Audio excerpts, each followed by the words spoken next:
Palestinian Authority President Mahmud Abbas called Israel's closure of the Temple Mount to visitors a declaration of war. Israel closed the area following the assassination attempt of a top advocate for Jewish prayer on the contested compound.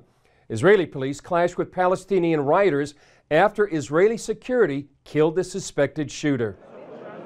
Yehuda Glick just finished a lecture at the Begin Center in central Jerusalem as part of an event entitled Israel Returns to the Temple Mount. From what we know is part of the ongoing investigation, the assassination was planned ahead of time. The assassin apparently identified Glick before shooting him at close range and escaping on a motorcycle.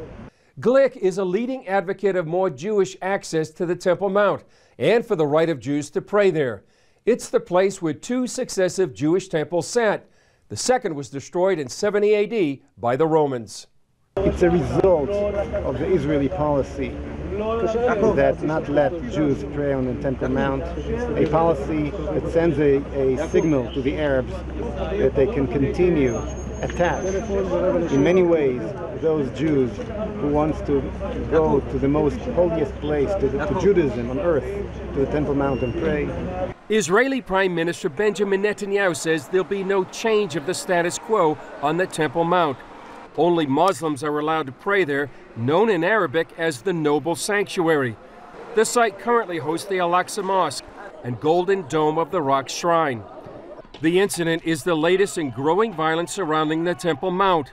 Israeli officials accuse Palestinian leaders of incitement to violence over the site, including Palestinian Authority Chairman Mahmud Abbas, who called on Palestinians to use all means to prevent Jews from entering the compound. The Temple Mount is home to one of the most famous mosques in the world. Some Muslims go ballistic whenever rumors spread about Jews threatening that mosque, even if those reports aren't true. It's one of the most holy and contested pieces of real estate on earth, the Temple Mount. For decades, Islamic leaders have incited Muslims to violence by telling them that the Al-Aqsa Mosque is in danger. First, they claim that the Israelis were undermining its foundations to make it collapse. Now they also say it's a threat even for Jews to pray on the sacred plateau. Extreme movements believe that Israel is planning to build the third temple and to destroy their holy shrine. Known in Arabic as the Haram al-Sharif, or Noble Sanctuary, it's the place where two consecutive Jewish temples once stood. The second was destroyed in 70 AD by the Romans. Now, Muslim mosques occupy the site. The Golden Dome of the Rock to my right is the most identifiable Muslim shrine on the Temple Mount. But it's the gray-domed Al-Aqsa Mosque to my left that Muslims consider the third holiest site in Islam. They believe that Muhammad took a famous night ride from Mecca to Al-Aqsa on his winged horse, Al-Barak. Al-Aqsa was first built in 705 AD. In Muslim theology, the site precedes the Jews and goes back to creation. You know, Adam, when he descended from the heaven, he came here and he was pray here. No different between Solomon and King David and all the prophets is all the same. They're all been in Al-Aqsa Mosque. Today, the entire plateau is referred to as Al-Aqsa. Nadav Shragai wrote the Al-Aqsa is in danger libel, The History of a Lie. He says when Muslim leaders want to unite the masses, they claim it's in danger.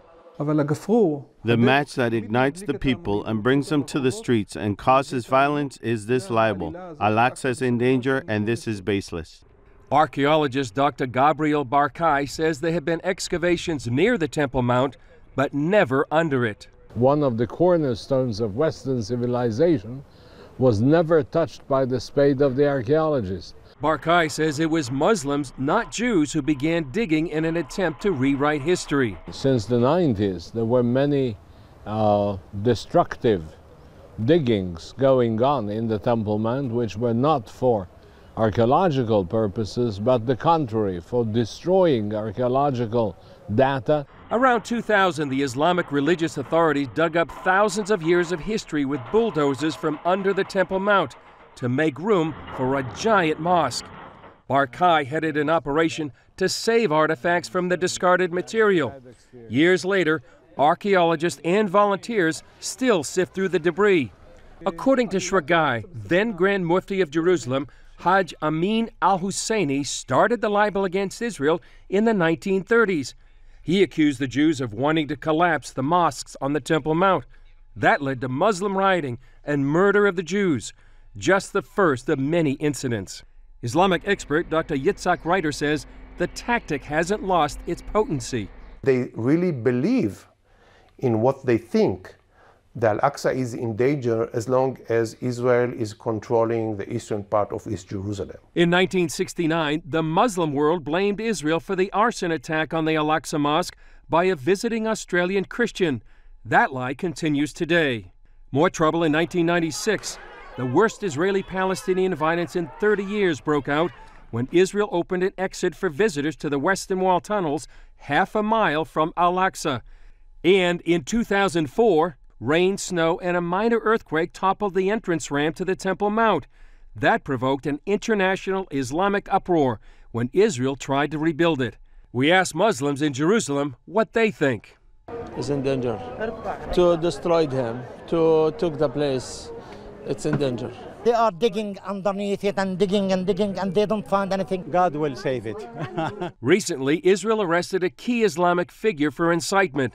He told his followers Israel planned to break into the Temple Mount, and they should use their bodies to prevent Jews from going up there. Experts say it's important the West takes notice now, because millions of Muslims believe the lie is true. They say if it brought violence in the past, it will do so in the future.